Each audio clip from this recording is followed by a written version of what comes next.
T'es là. Viens, pose-moi une question. T'es là.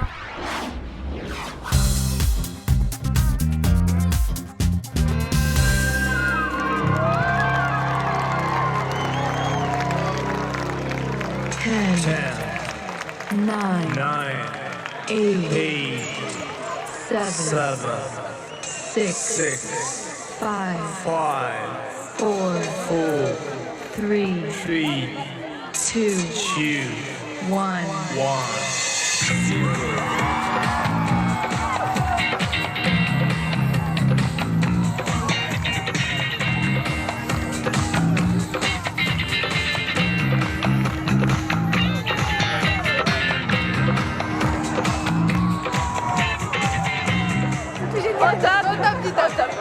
C'était trop bien, bonne fête de la Holi.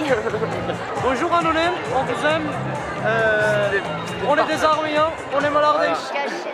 Merveilleux, magique. Super. Ça change, on va dire. C'est super. Là c'était trop de la balle. C'était génial, c'était magique. J'ai adoré le concept. Par contre, j'ai personnellement. que du rouge, moi je voulais d'autres couleurs. C'était peu sous la glace. Ça met de la vie dans Annonay. C'est cool. C'est super cool. C'est la culture qui est super importante, le mélange des cultures.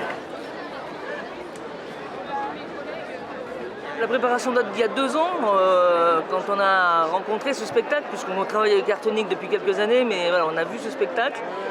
Et c'est un spectacle lourd, faut pas se le cacher, mais on est arrivé, comme d'habitude, dans les choses qui sont un peu plus coûteuses, à faire un réseau de villes. Et donc il y a pas mal de villes sur Rhône-Alpes qui l'ont acheté aussi.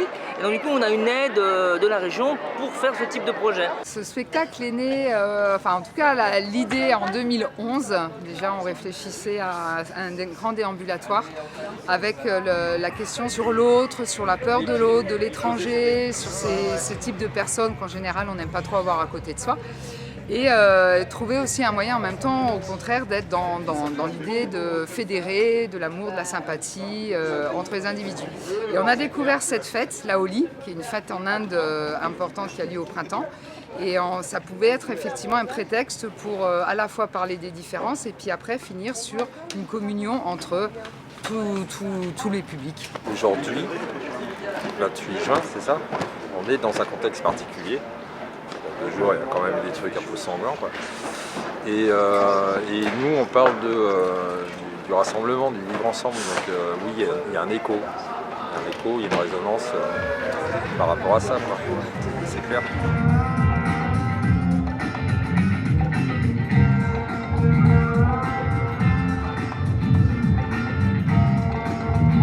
Il y avait des complices, je crois qu'il y avait plus de 100 complices, 120. Et donc ils avaient leur rôle à jouer, à un moment donné certains donnaient les sachets et d'autres se mettaient à danser.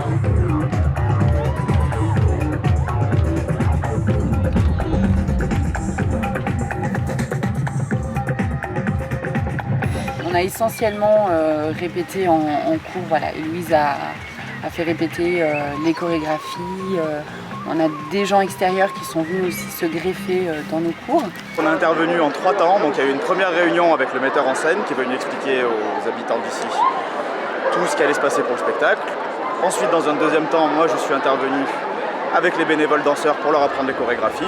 Puis dans un troisième temps, la journée d'aujourd'hui.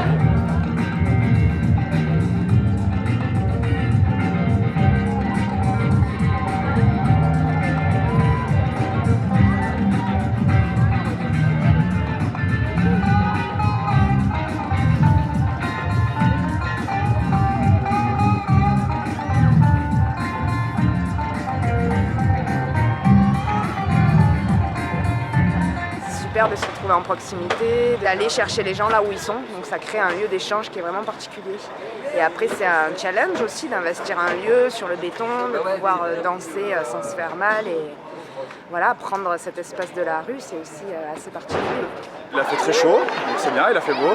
Non, vraiment des bénévoles super motivés, des danseurs au top, voilà, parce que je sais qu'ils ont répété pendant que j'étais pas là dans une école de danse. Du monde, du soleil.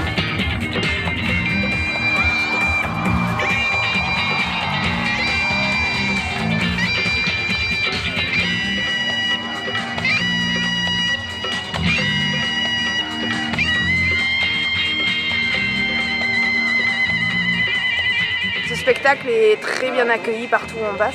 C'est vrai que c'est un spectacle qui fonctionne à fond, qui finit dans une ambiance très enthousiaste de partage avec le public. Et encore une fois, comme ailleurs, il a très très bien marché, tout le monde était à fond dedans et on a vécu un moment vraiment très très bien de partage avec tout le monde. C'est super d'avoir une ville, un territoire qui grâce à un CNAR et grâce au fait qu'ils soutiennent ce projet Art de la rue, Centre national des arts de la rue, on puisse accueillir aussi des événements comme celui-là qui sont des événements internationaux quoi, en fait. Donc voilà, moi je dis bravo parce que c'est pas simple et je dis bravo à tous et à mon équipe surtout.